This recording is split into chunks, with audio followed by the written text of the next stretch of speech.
ഹമാസിന്റെ സൈനിക വിഭാഗം മേധാവി ഇസ്സദ്ദീൻ അൽ ഹദ്ദാദ് അദ്ദേഹത്തിന്റെ മരണം സ്വയം വിളിച്ചു വരുത്തിയതാണോ? ഇസ്രായേൽ വ്യോമാക്രമണത്തിൽ ഹദ്ദാദ് കൊല്ലപ്പെട്ടതായി ഹമാസ് സ്ഥിരീകരിച്ചതിന് പിന്നാലെ സംഘടനയുടെ കർശനമായ സുരക്ഷാ നിയമങ്ങളും ആശയവിനിമയ നിയമങ്ങളും ലംഘിച്ചതാണ് അദ്ദേഹത്തിന്റെ മരണത്തിന് കാരണമായതെന്ന് ചില റിപ്പോർട്ടുകൾ പുറത്തു വന്നിട്ടുണ്ട്. 2023 ഒക്ടോബർ 7 നടത്തിയ ഇസ്രായേൽ ആക്രമണത്തിന്റെ പ്രധാന സൂത്രധാരന്മാരിൽ അവസാനത്തെ ആളാണ് അൽ ഹദ്ദാദ്. ഇദ്ദേഹത്തിന്റെ മരണം മേഖലയിലെ സങ്കീർണമായ സൈനിക സാഹചര്യങ്ങളെ കൂടുതൽ വഷളാക്കിയേക്കാമെന്നും റിപ്പോർട്ടുകളുണ്ട്. കൂടുതൽ അറിയാം. സ്വാഗതം ഇൻഡെപ്തിലേക്ക്.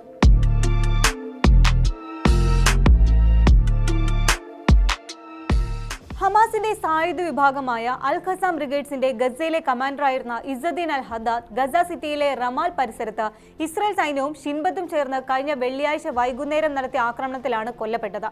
ഒരു അപ്പാർട്ട്മെന്റിൽ ഒളിവിലായിരുന്ന ഹദ്ദാദിനെ ലക്ഷ്യമിട്ട് ഇസ്രായേൽ മിസൈലുകൾ വർഷിക്കുകയായിരുന്നു എന്നാണ് വിവരം. ആക്രമണത്തിൽ ഒരു സിവിലിയൻ വാഹനവും റെസിഡൻഷ്യൽ കെട്ടിടവും പൂർണ്ണമായും തകർന്നു.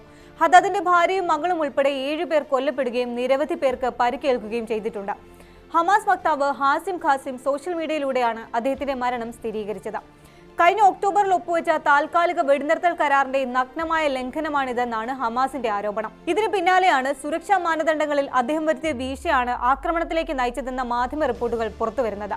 ഗസയിൽ ഭൂഗർഭ തുരങ്ക ശൃംഖലകളും വികേന്ദ്രീകൃത കമാൻഡ് സംവിധാനവും അടിസ്ഥാനമാക്കിയാണ് ഹമാസ് തങ്ങളുടെ സൈനിക പ്രവർത്തനങ്ങൾ ഏകോപിപ്പിക്കുന്നത്. വ്യോമാക്രമണങ്ങളെ പ്രതിരോധിക്കാനും ഇസ്രായേൽ നിരീക്ഷണ സംവിധാനങ്ങളിൽ നിന്ന് രക്ഷപ്പെടാനും കടുത്ത നിയന്ത്രണങ്ങൾ കമാൻഡർമാർക്ക് ഏർപ്പെടുത്തിയിട്ടുണ്ട്. സുരക്ഷാ വൃത്തങ്ങളെ ഉദ്ധരിച്ച് വല്ല എന്ന ഇസ്രായേൽ മാധ്യമമാണ് ഇക്കാര്യം റിപ്പോർട്ട് ചെയ്തിരിക്കുന്നത്. ഹദ്ദാദ് ആദ്യം വലിയൊരു ഭൂഗർഭ തുരങ്ക ശൃംഖലയ്ക്കുള്ളിലാണ് ഒളിച്ചിരുന്നത്. ഇവിടെ നിന്ന് ഇടയ്ക്കിടയ്ക്ക് താമസം മാറാറുണ്ടായിരുന്നു. അദ്ദേഹത്തിന്റെ ഈ നീക്കങ്ങൾ വിരലിലെണ്ണാവുന്ന ആളുകൾക്ക് മാത്രമേ അറിയുമായിരുന്നുള്ളൂ. സാധാരണയായി തുരങ്കങ്ങൾ വഴിയാണ് ഒരു സ്ഥലത്തു നിന്നും മറ്റൊരു സ്ഥലത്തേക്ക് ഇദ്ദേഹം പോയിരുന്നത്. ചില സമയങ്ങളിൽ അദ്ദേഹം തുരങ്കങ്ങളിൽ നിന്ന് പുറത്തിറങ്ങുകയും കെട്ടിടങ്ങളിൽ നിന്ന് പുറത്തേക്ക് നോക്കുകയും ചെയ്തതായി റിപ്പോർട്ടിൽ പറയുന്നു. ആധുനിക സാങ്കേതിക വിദ്യയും AI ഉപയോഗിച്ച് സിഗ്നലുകളും വ്യതിയാനങ്ങളും നിരീക്ഷിക്കുന്ന ഇസ്രായേൽ ഇന്റലിജൻസിന് സുരക്ഷാ ചട്ടങ്ങളിലെ ചെറിയൊരു അശ്രദ്ധ പോലും കൃത്യമായ ലൊക്കേഷൻ വിവരങ്ങൾ നൽകാൻ പ്രാപ്തമാണ്. മുൻപ് ഹമാസ് നേതാക്കളായ യഹ്യ സിൻവാർ, മുഹമ്മദ് സിൻവാർ എന്നിവരെ കണ്ടെത്താനുള്ള നീക്കങ്ങളിലും ഇതേപോലെയുള്ള കർശനമായ സുരക്ഷാ നിരീക്ഷണങ്ങൾ വളരെ നിർണായകമായിരുന്നു. കുടുംബത്തെ കാണാനുള്ള ആഗ്രഹം കാരണം ഹദ്ദാദ് പുറത്തേക്ക് വരാൻ ശ്രമിച്ചതാകാമെന്നാണ് റിപ്പോർട്ടിൽ പറയുന്നത്. ഇതാകാം ഇസ്രായേൽ സൈന്യത്തിന്റെ സദേൺ കമാൻഡിനും വ്യോമസേനയ്ക്കും കൃത്യമായ ആക്രമണം നടത്താൻ വഴിയൊരുക്കിയത് എന്നാണ് കരുതപ്പെടുന്നത്. കൊല്ലപ്പെടുന്ന സമയത്ത് അദ്ദേഹത്തിന്റെ കുടുംബാംഗങ്ങളും ഒപ്പമുണ്ടായിരുന്നു. ആളുകൾ ഈ കെട്ടിടത്തിൽ നിന്ന് വാഹനങ്ങളിൽ രക്ഷപ്പെടാൻ ശ്രമിച്ചപ്പോൾ ഹദ്ദാദും അദ്ദേഹത്തിന്റെ സഹായികളും രക്ഷപ്പെടാതിരിക്കാൻ ഇസ്രായേൽ സൈന്യം വീണ്ടും ആക്രമണം നടത്തിയതായും റിപ്പോർട്ടിൽ പറയുന്നുണ്ട്. അൽ ഹദ്ദാദിന്റെ മരണം ഹമാസിന്റെ നിലവിലെ കമാൻഡ് ഘടനയ്ക്ക് വലിയ തിരിച്ചടിയാണ്. മുഹമ്മദ് സിൻവാർ കൊല്ലപ്പെട്ടതിന് പിന്നാലെയാണ് ഇസ്സദ്ദീൻ അൽ ഹദ്ദാദ് ഹമാസിന്റെ സൈനിക വിഭാഗം മേധാവിയായത്. ഹമാസിനെ പുനരുജ്ജീവിപ്പിക്കാനും ഇസ്രായേലിനെതിരെ നിരന്തരം ആക്രമണം നടത്താനും ഹദ്ദാദ് നേതൃത്വം നൽകി. ഗസയിൽ ഇസ്രായേലികളെ ബന്ദികളാക്കിയ സ്ഥലം പൂർണ്ണമായും നിയന്ത്രിച്ചിരുന്നതും ഇദ്ദേഹമായിരുന്നു. നെതന്യാഹുവിന്റെയും പ്രതിരോധ മന്ത്രി ഇസ്രായേൽ കാറ്റ്സിന്റെയും നേരിട്ടുള്ള നിർദ്ദേശപ്രകാരമാണ് ഈ ഓപ്പറേഷൻ നടന്നത്.